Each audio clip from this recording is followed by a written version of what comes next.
Sa ngalan ng Ama, ng Anak, ng Espiritu Santo. Amen. Ang pagpapala ng ating Panginoong Jesucristo, ang pag-ibig ng Diyos Ama, at ang pagkipagkaisa ng Espiritu Santo naway sumainyong lahat at sumairi. Tayo po ay nagdiriwang ng banal na misang ito mula sa parokya at pambansang dambana ni Santo Padre Pio dito sa siyudad ng Santo Tomas, probinsya ng Batangas, Archdiocese ng Lipa. Kaisa po natin sa pagdiriwang ng banal na misang ito, una po ang mga devotees ni Padre Pio na sumusubaybay sa pamamagitan ng Facebook Live ng ating parokya at pambansang dambana. Ganoon din, nais ko pong batiin ang lahat po ng mga nakikinig at sumusubaybay sa radio station ng Archdiocese ng Lipa. Tayo po ay sama-samang magdiwang ng banal na misa, ang pinakamataas na uri ng ating panalangin. Una, para tayo ay makapagpurit, makapagpasalamat sa Panginoong Diyos. Mga kapatid, aminin natin ang ating mga kasalanan upang tayo'y maging marapat gumanap sa banal na pagdiriwang.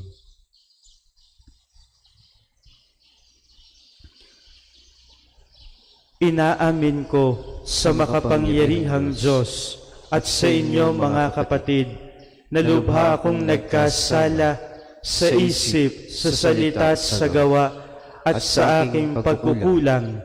Kaya'y sinasamo ko sa mahal na Birheng Maria, sa lahat ng mga anghel at mga banal, at sa inyo mga kapatid, na ako'y panalangin sa Panginoong ating Diyos. Kaawaan tayo ng makapangyarihang Diyos, patawarin tayo sa ating mga kasalanan, patnubayan tayo hanggang sa buhay na walang hanggan. Amen.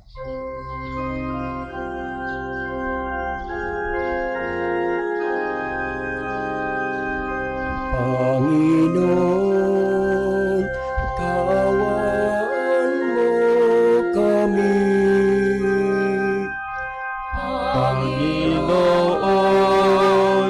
kaawaan mo kami. Kristo, kaawaan mo kami.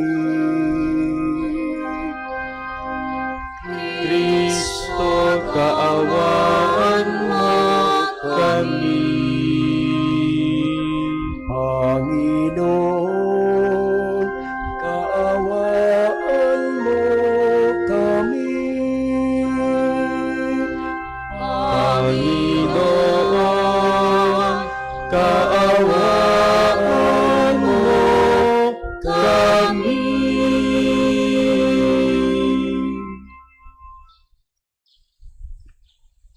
Manalangin tayo.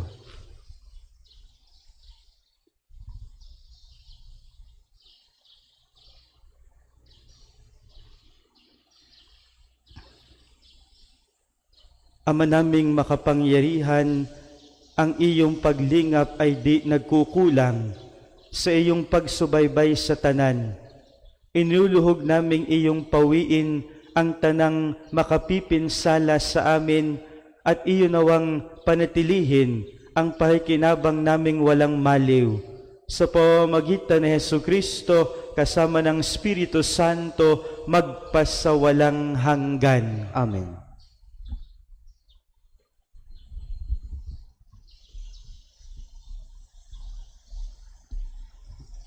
Pagbasa mula sa ikalawang sulat ni Apostol San Pablo kay Timoteo.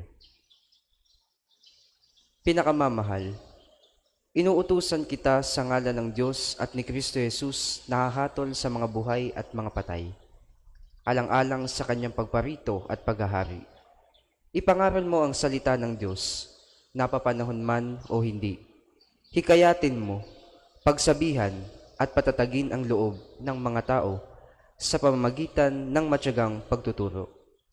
Sapagkat darating ang panahong hindi na nila pakikinggan ang wastong aral.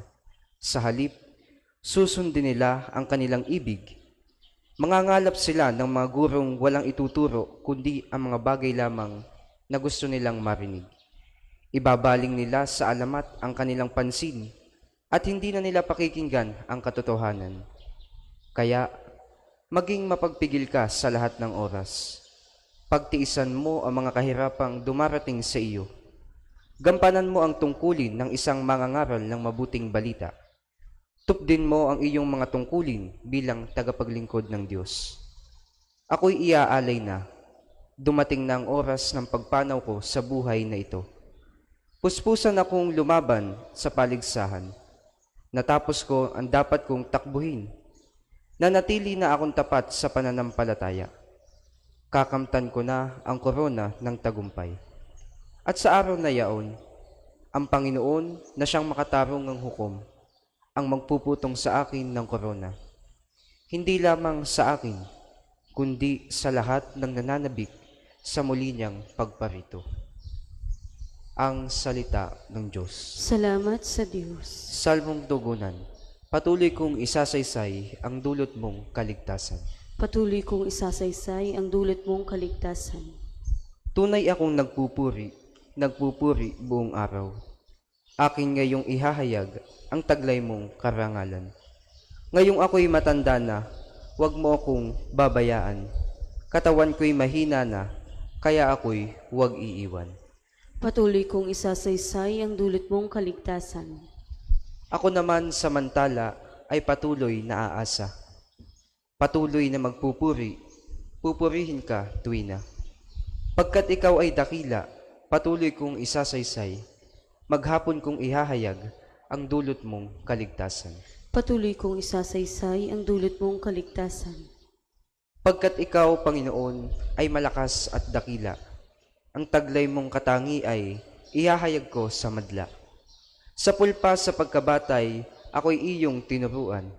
Hanggang ngayoy sinasambit ang gawa mong hinangaan. Patuloy kong isasaysay ang dulot mong kaligtasan. Tutugtugin ko ang alpat, pupurihin kitang tunay. Pupurihin kita, O Diyos, dahil sa iyong katapatan. Mga imno ng papuri, sa alpa ko'y tutugtugin. Iuukol ko ang tugtog sa iyo, banal na Israel. Patuloy kong isasaysay ang dulot mong kaligtasan.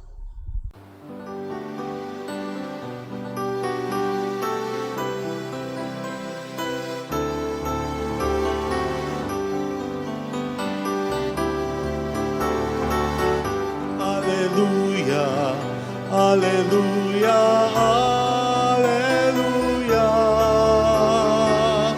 alleluia, alleluia, alleluia,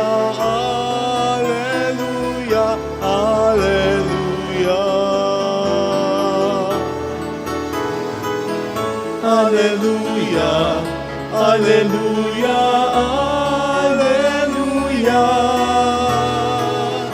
alleluia. Alleluia, alleluia, alleluia.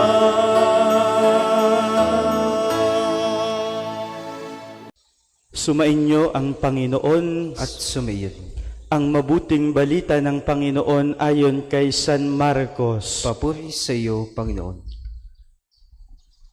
Noong panahong iyon, sinabi ni Jesus sa kanyang pagtuturo, mag-ingat kayo sa mga eskriba na mahilig maglalakad ng may mahahabang kasuotan at natutuwang pagpugayan sa mga liwasan.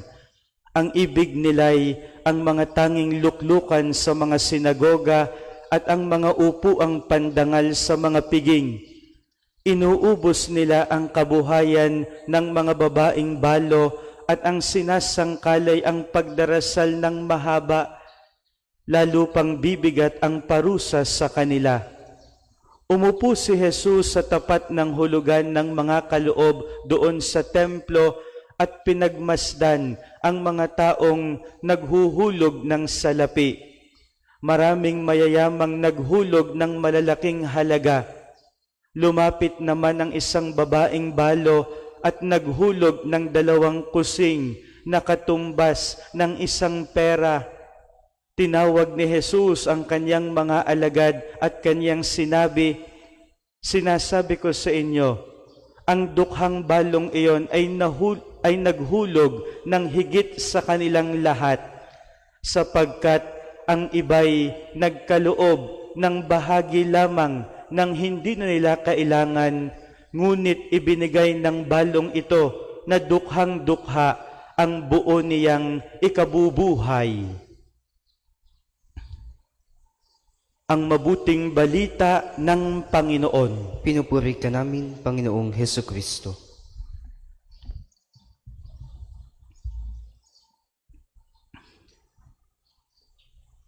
Tayo po ay nagdiriwang ng banal na misang ito. Nais ko pong muling batiin ang mga sumusubaybay sa Facebook Live ng ating parokya at pambansang dambana ni Santo Padre Pio. Ganoon din po ang mga nakikinig sa radio station ng Archdiocese ng Lipa, nakikiisa sa pagdiriwang ng banal na misang ito, at sama-samang nagdarasal sa Panginoon sa tulong ng panalangin ni Santo Padre Pio. Atin pong simulan ang pagninilay natin sa pamamagitan ng winika ni Jesus sa huling bahagi ng mabuting balita ngayon. Sinasabi ko sa inyo, ang dukhang balong iyon ay naghulog ng higit sa kanilang lahat, sapagkat ang iba'y nagkaloob ng bahagi lamang ng hindi na nila kailangan, ngunit ibinigay ng balong ito na dukhang dukha ang buo niyang ikabubuhay. Ang dukhang balong ito ay dukha sa paningin ng tao, subalit mayaman naman sa paningin ng Diyos. She is a poor woman in the eyes of men, but rich and wealthy in the eyes of God. Ang tagpong ito, mga pinakamamahal, ay maituturing nating isang normal na tagpo sa buhay ni Jesus. Katulad ng maraming mabubuting Hudyo, si Jesus ay pumasok ng templo, at katulad ng lahat ng mga templo, katulad sa panahon natin, maging sa panahon natin, sa loob ng templo ay mayroong hulugan ng limos. Ang sabi ng mabuting balita ngayon, si Jesus ay naupo sa harapan ng hulugan ng limos. Nakita ni Jesus ang napakaraming mayayaman na naghuhulog ng malalaking halaga. Dumating ang babaeng balong ito nang siya'y maghulog ng 2 kusing na ang katumbas ay 1 pera. Siguro ho paghulog ng kusing na ito, tumaginting ang kusing na ito at napakinig ni Jesus. Nang makita niya ang babaeng balong ito, tinawag niya ang kanyang mga alagad.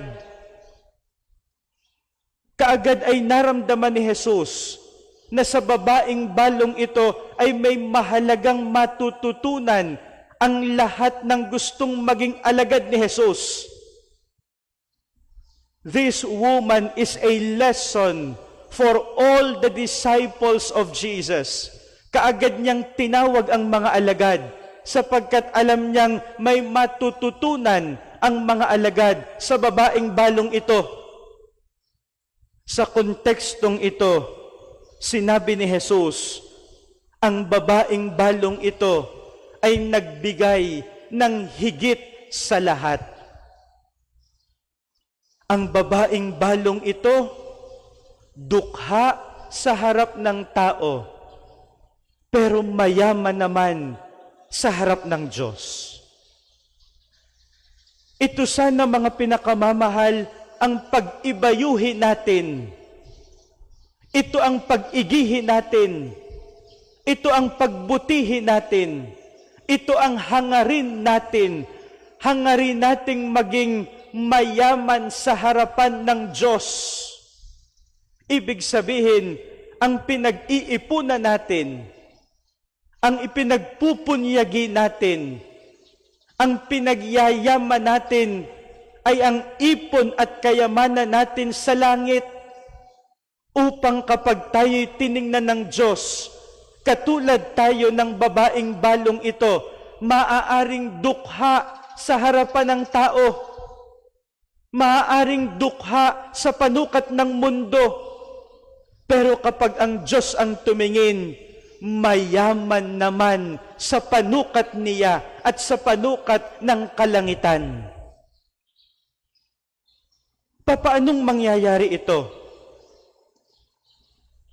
Papaanong ang babaeng dukhang ito, ang babaeng balong ito ay maituturing na mayaman sa paningin ni Jesus? Alam po ninyo sa konteksto ng mga Hudyo, ito pong babaeng balong ito ay talaga hong dukhang-dukha. Bakit po? Una po, sapagkat siya'y babae, no? Noong panahon ni Jesus, hindi po katulad ng panahon natin ngayon. Talaga hong buhay na buhay, yung tinatawag nating equality. Ibig sabihin, ang babae at ang lalaki ay magkapantay. Kung anong pribilehiyo ang mayroon ng lalaki, ipinagkakaloob din sa mga kababaihan. Ito po ang magandang bunga ng panahon natin ngayon. Pero kakaiba noong panahon ni Jesus. Ang mga babae ay walang kapantay na pribilehiyo katulad ng mga kalalakihan. Kaya naman kalimitan, ang mga kababaihan ay nasa tahanan lamang. Ang naghahanap buhay ay ang mga kalalakihan. Kaya pwede nating sabihin, yung kayamanan ng babae, pati yung kanyang seguridad ay nakasalalay sa kanyang asawa. Wala siyang pera kung wala ang kanyang asawa. At kapag wala kang pera, wala ka na ring seguridad. Kaya kapag ikaw ay nabalo, no, napakabigat po ng mabalo sa panahon ni Jesus. Kapag ikay nabalo, ikaw ay nagiging dukhang-dukha. And when you are reduced to poverty, you become insecure. You become insecure. Anong nangyari sa babaeng dukhang ito? Yung buong-buo niya na kung anong mayroon siya, dalawang kusing na ang katumbas ay isang pera. Ito na lang ang mayroon siya. Pero nagawa niyang ialay sa Panginoong Diyos. Ang nakita ng Diyos ay hindi ang halaga ng kanyang inihulog, kundi kung anong katumbas nito sa buhay niya. God looks not at the worth of what we have given, but what it is for us. Anong halaga nung ibinigay natin para sa Diyos? Kung susumahin natin kung anong mayroon tayo. Yung iba nagbigay lang ng bahagi ng kung anong mayroon sila. Kung susumahin natin, ang ibinigay nila'y katiting ng kung anong mayroon sila. Pero ang babaeng balong ito, mamera man ang ibinigay. Pero sapagkat ito'y buong-buo sa paningin ng Diyos, hindi mamera, minahalaga ng Diyos ang maliit na ibinigay sapagkat buo. This is a lesson of discipleship. Huwag na kayong magtataka kung bakit pagkatapos makita ni Jesus ang paghuhulog ng babaeng ito, nagmamadali siyang tawagin ng mga alagad. Jesus was instantly, he was rushing to call his disciples, "Hali kayo.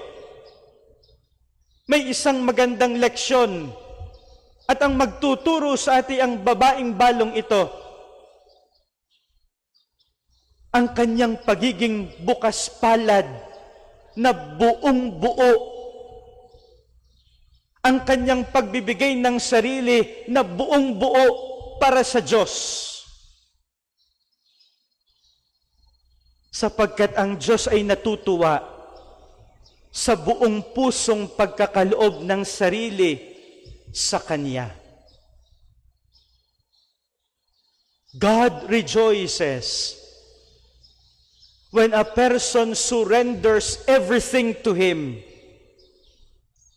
Katulad ng babaeng balong ito, our security is in the Lord. Ang seguridad natin ay nasa Diyos. Ang tunay nating kayamanan, ang tangi nating kayamanan ay ang Panginoong Diyos. Kaya tayo kumakapit sa Kanya. There is an explosion of the miracles of love because of our rediscovery. God is our real wealth, and He is our only security. Mga pinakamamahal, hilingin natin sa Panginoon na katulad ng babaeng balong ito, matanggap natin ang Diyos bilang tunay nating kayamanan at ang natatangi nating pinanghahawakan.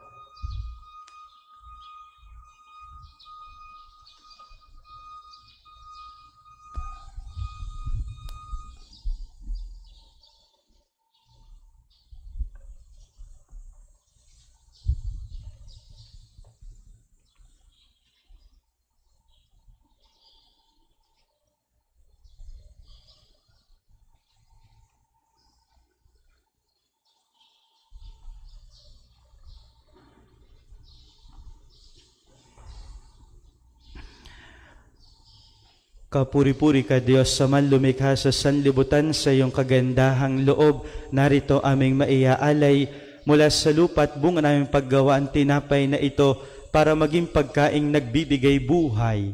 Kapuri-puri ang poong may kapal, ngayon at kailanman.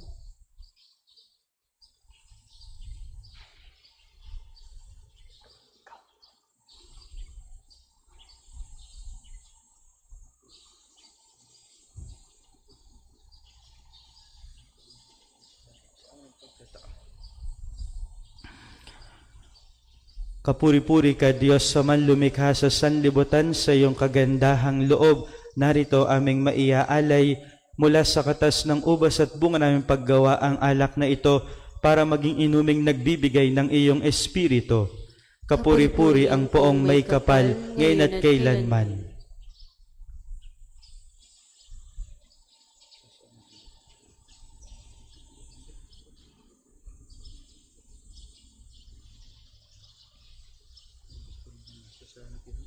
Pinisimong lubusan, nagawa kong pagsoy. Manalangin kayo mga kapatid upang ang paghahain natin ay kalugdan ng Diyos amang makapangyarihan. Tanggapin nawa ng Panginoon ito paghahain sa iyong mga kamay. Sa kapurihan at karangalan sa ating kapakinabangan at sa buong sambayaniyang banal. Ama naming lumikha, sa iyong katapatan kami nagtitiwala. Ngayong ang mga alay aming inihahanda at inihahain dito sa banal mong dambana. Sa kagandahang loob mong sa aming dumadalisay, kami naway makaganap ng may malinis na kalooban sa paglilingkod namin sa banal na pagdiriwang sa pamamagitan ni Jesucristo kasama ng Espiritu Santo magpasawalang hanggan. Amen. Sumainyo ang Panginoon At sumayin. itaas sa Diyos ang inyong puso at diwa. Itinaas na namin sa Panginoon. Pasalamatan natin ang Panginoong ating Diyos. Marapat na siya'y pasalamatan. Ama naming makapangyarihan, tunay ngang marapat na ikaw ay aming pasalamatan. Kahit na ikaw ay pinagtaksilan ng sangkatauhan, ikaw ay patuloy pa rin sa iyong pagmamahal. Ikaw nang nagpuno sa aming pagkukulang, ikaw pa rin ang nagsugo ng tutubos sa tanan. Ang sugo mong anak ay naging di na iba sa amin, bagamat di niya tinularan ang aming pagkamasuwayin. Niloob mo ito upang iyong mamalas sa aming pagkataong giliw mong anak, at kami tunghayan mong may pag-ibig na tulad ng pagtatangi mo sa Kanya ng higit sa lahat.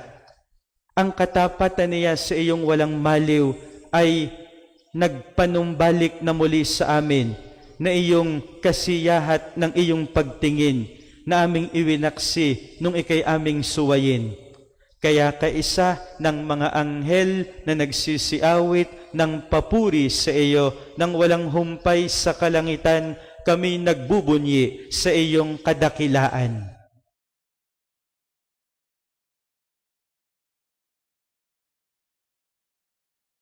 Santo, Santo, Santo, Panginoong Diyos ng mga hukbo, napupuno ang langit at lupa ng kadakilan mo.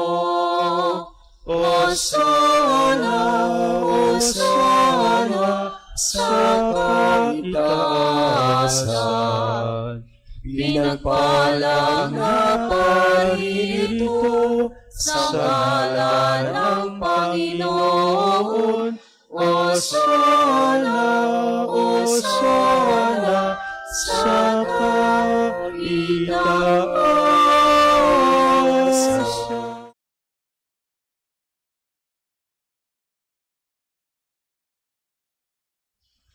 Ama naming banal, ikaw ang bukalan tanang kabanalan, kaya't sa pamamagitan ng iyong Espiritu, gawin mong banal ang mga kaloob na ito upang para sa aming maging katawan at dugo ng aming Panginoong Hesukristo. Bago niya pinagtiis ang kusang loob na maging handog, hinawakan niya ang tinapay, pinasalamatan kaniya, pinaghati-hati niya iyon, iniabot sa kaniyang mga alagad at sinabi, "Tanggapin ninyong lahat ito at kanin. Ito ang aking katawan na ihahandog para sa inyo."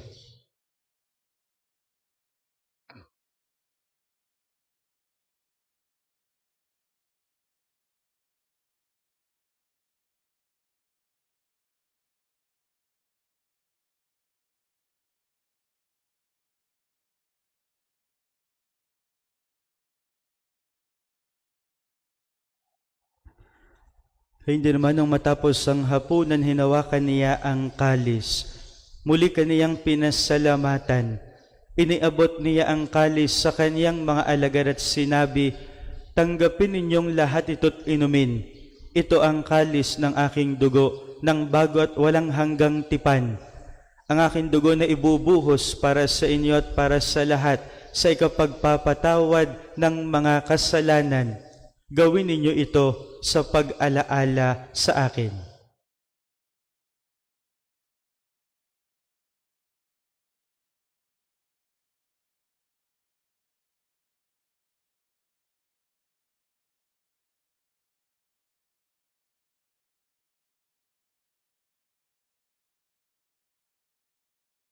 Ipagbunyi natin ang misteryo ng pananampalataya. Sa krus mo't pagkabuhay, kami natubos mong tunay. O Jesus, naming mahal, iligtas mo kaming tanan, ngayon at magpakailanman. Ngayon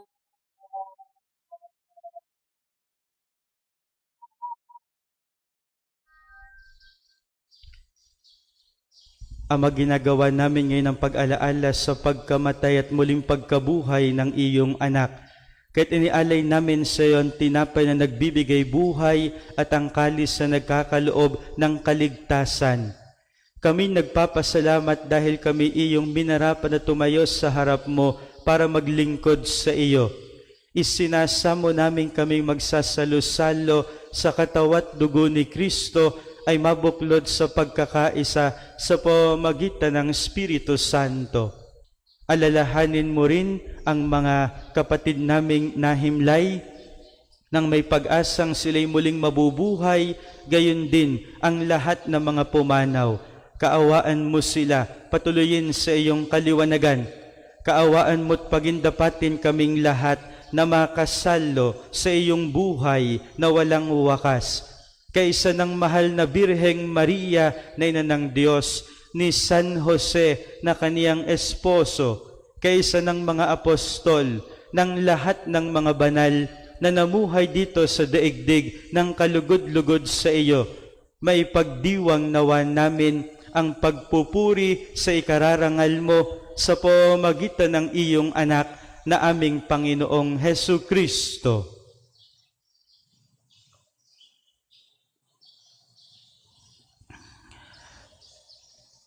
Sa pamamagitan ni Kristo, kasama niya at sa Kanya, ang lahat ng parangal at papuri ay sa iyo, Diyos Amang makapangyarihan, kasama ng Espiritu Santo, magpasawalang hanggan.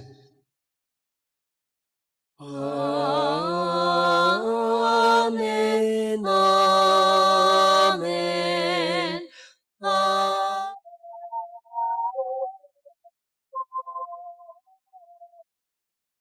Amen.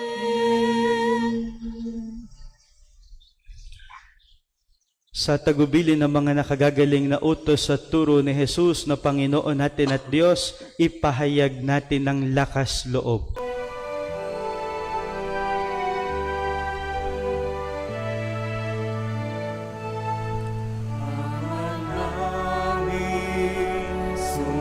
Sumasalangit ka, sambahin ang ngalan mo. Mapasa amin ang kaharian mo, sundin ang loob mo. Dito sa lupa, parang sa langit, bigyan mo po kami ngayon ng aming kakanin sa araw-araw at paglawarin mo kami sa aming mga sala para napagpapalawan namin sa nakakasala sa amin. At huwag mo kaming ipahintulot sa puso, at iadya mo kami sa lahat ng masama. Hinihiling namin kami, Diyos, sa lahat ng masama, pagkalooban ng kapayapaan araw-araw, iligtas sa kasalanan, ilayos sa lahat ng kapahamakan. Samantalang aming pinananabikan ang dakilang araw ng pagpapahayag ng tagapagligtas naming si Hesu Kristo. Sapagkat iyo ang kaharian at ang kapangyarihan at ang kapurihan magpakailanman. Amen. Panginoong Jesucristo, sinabi mo sa iyong mga apostol, kapayapaan ang iniiwan ko sa inyo. Ang aking kapayapaan ang ibinibigay ko sa inyo. Tunghayan mo ang aming pananampalataya, huwag ang aming mga pagkakasala. Pagkalooban mo kami ng kapayapaan at pagkakaisa ayon sa iyong kalooban, kasama ng Espiritu Santo, magpasawalang hanggan. Amen. Ang kapayapaan ng Panginoon ay laging sumainyo. At sumairin. Magbigayan kayo ng kapayapaan sa isa't isa. Peace be with you.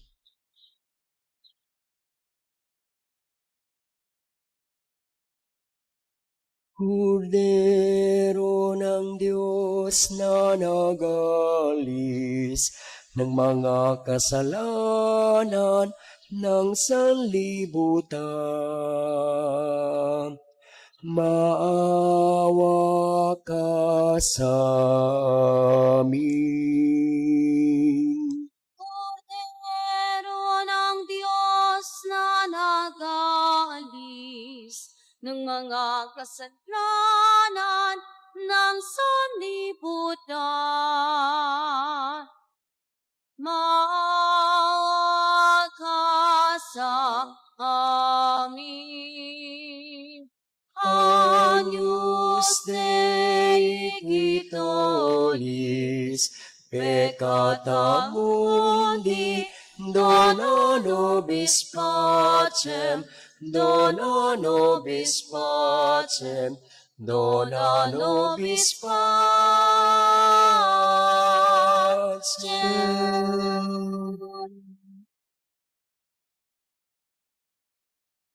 Ito ang kordero ng Diyos, ito ang nag-aalis ng mga kasalanan ng sanlibutan. Mapalad ang mga inaanyayahan sa kaniyang piging. Panginoon, hindi ko karapat-dapat na magpatuloy sa iyo. Ngunit sa isang salita mo lamang, ay gagaling na ako.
Manalangin tayo.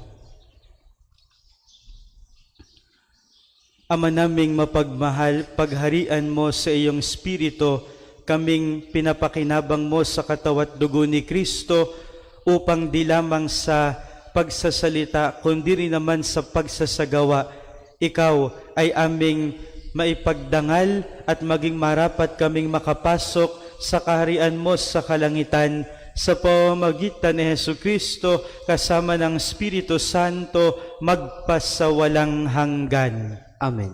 Sumainyo ang Panginoon. At sumairin. Pagpalain kayo ng makapangyarihang Diyos, ang Ama Anak at Espiritu Santo. Amen. Amen. Humayo kayong taglay ang kapayapaan ni Kristo. Salamat sa Diyos. Sa Diyos.